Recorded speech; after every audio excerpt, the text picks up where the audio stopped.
দুর্বল মানুষের দুইটি নিশানা। পাকিস্তানি একজন ডাক্তার এবং স্কলার ডক্টর ওয়াসিম তিনি বলেন, দুর্বল মানুষের প্রথম নিশানা হলো তারা মাফ করতে পারে না।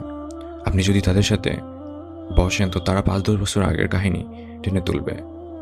কারো দেওয়া ধোকা, কারো বলা খারাপ কথা তারা বারবার রিপিট করতে থাকে। সে আমার সাথে এমন করেছিল, তারপর আমি এমন করেছি।